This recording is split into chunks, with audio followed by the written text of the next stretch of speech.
ഈ ആത്മീയമായി വളരെ ഉയർന്ന ഒരു മനുഷ്യൻ്റെ ചുറ്റിലും ഒരു വൈബ്രേഷൻ ലെസ്നെസ് ഉണ്ടെന്ന് പറയാറുണ്ട്. നമ്മളൊരു ഹൈ വൈബ്രേഷനിലായിട്ടുള്ളൊരു വ്യക്തി, അതായത് വളരെ ഹൈപ്പർ ആക്റ്റീവായിട്ടിരിക്കുന്ന ഒരു വ്യക്തി അദ്ദേഹത്തിൻ്റെ അടുത്തെത്തുമ്പോൾ ഓട്ടോമാറ്റിക്കലി മനസ്സ് ശാന്തമാവാനും ഒരു പീസ്ഫുൾ അവസ്ഥയിലേക്ക് മാറാൻ സാധ്യതയുണ്ട്. അത് ഒരു ലെവൽ ഓഫ് സ്റ്റെബിലിറ്റി എത്തിയവർക്ക് അത് സെൻസ് ചെയ്യാനോ അതിൽ അതുമായിട്ട് ട്യൂൺ ചെയ്യാനോ സാധിക്കുകയുള്ളൂ. അപ്പോൾ ഈ വളരെ സാത്വികനായ ഒരു മനുഷ്യനെ കണ്ടാൽ സാധാരണ മനുഷ്യർക്ക് അയാളെ ഉപദ്രവിക്കാനേ തോന്നുള്ളൂ. അങ്ങനെ ഒരു ഇതുണ്ട്. അതുകൊണ്ടാണല്ലോ ഇപ്പോൾ യേശുവിനെ ക്രൂശിച്ചു. അല്ല, നമ്മുടെ ഉള്ളിലുള്ള സെൽഫ്, അതായത് ഈ ശുദ്ധമായ ബോധം ഈ ഉയർന്ന അവസ്ഥയിലുള്ള ആളുകളെ എന്ത് ആപത്തിൽ നിന്നും സംരക്ഷിക്കുമെന്നൊരു വിശ്വാസമുണ്ട്. പല ഗുരുക്കന്മാരും അങ്ങനെ പറഞ്ഞ് ഞാൻ തന്നെ കേട്ടിട്ടുമുണ്ട്.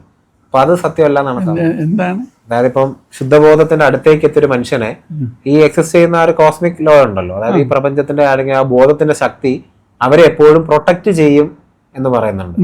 അത് ശരിയാണ്. അത് പലരും പറഞ്ഞിട്ടുണ്ട്. ഈ ഞാൻ ഹിമാലയത്തിൽ കുറച്ച് നാളുണ്ടായിരുന്നു. അപ്പോൾ അവിടെ ഇവിടെ നിന്നൊക്കെ ഓടി വന്ന പലരെയും കണ്ടിട്ടുണ്ട്. അപ്പോൾ അവരുടെയൊക്കെ അനുഭവങ്ങൾ കേൾക്കാൻ എനിക്ക് രസമായിരുന്നു. പിന്നെ എൻ്റെ ഒരു ഗവേഷണ താല്പര്യമുണ്ട്. അത് പലരും പറഞ്ഞിട്ടുള്ളത് വീട്ടിൽ നിന്ന് ഒരു കാശ് പോലും അടയ്ക്കാതെയാണ് അവർ പലരും വന്നിട്ടുള്ളത്. അപ്പോൾ നമ്മൾ യൂണിവേഴ്സിനെ ട്രസ്റ്റ് ചെയ്യുന്നു, അല്ലെങ്കിൽ ഒരു ആബ്സല്യൂട്ട് ട്രസ്റ്റ് ഉണ്ട്. അപ്പോൾ മരിച്ചാലും കുഴപ്പമില്ല. അങ്ങനെ പലരും പറഞ്ഞിട്ടുള്ളത് ഒരു നേരം പോലും അവർക്ക് ആഹാരത്തിന് വേണ്ടി യാചിക്കേണ്ടി വന്നിട്ടില്ല. അവർ എത്രയോ നാൾ ഇങ്ങനെ നടന്നു, എവിടെ നിന്നെങ്കിലും ഫുഡ് എത്തും എന്നാണ് അവർ പറയുന്നത്. പക്ഷെ നമുക്ക് ഒട്ടും സംശയം പാടില്ല. അത്രയും വിശ്വാസം പൂർണ്ണമായിരിക്കും. വിശ്വാസം എന്ന് പറയുന്നതിനേക്കാളും ഫീലിംഗ് ഉണ്ടായിരിക്കും. അതെ അതെ, ഒരു ആബ്സല്യൂട്ട് ട്രസ്റ്റ്.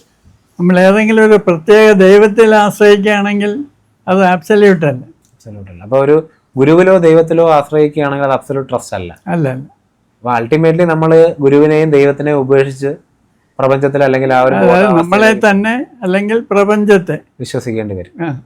അപ്പോൾ ഇനിയൊന്ന് ഒരു നമ്മുടെ ഈ ലക്ഷ്മണസ്വാമി എന്ന് പറയുന്ന രമണ മഹർഷിയുടെ ശിഷ്യനായിരുന്നു അദ്ദേഹം ഞാൻ പറഞ്ഞു കേട്ടിട്ടുണ്ട്, ഒരു ഫിസിക്കൽ ഗുരു വളരെ അത്യാവശ്യമാണ് ഈ ബോധാവസ്ഥ തിരിച്ചറിയാൻ അല്ലെങ്കിൽ അതിലേക്ക് പോകാനെന്ന് പറയുന്നത്. സാർ എന്താണ് വിചാരിക്കുന്നത്? അത് എസെൻഷ്യൽ അല്ല. എന്ത് തന്നെ അല്ല, ഈ ഒരു ബിലീഫിൽ വലിയ ഡേഞ്ചറുണ്ട്.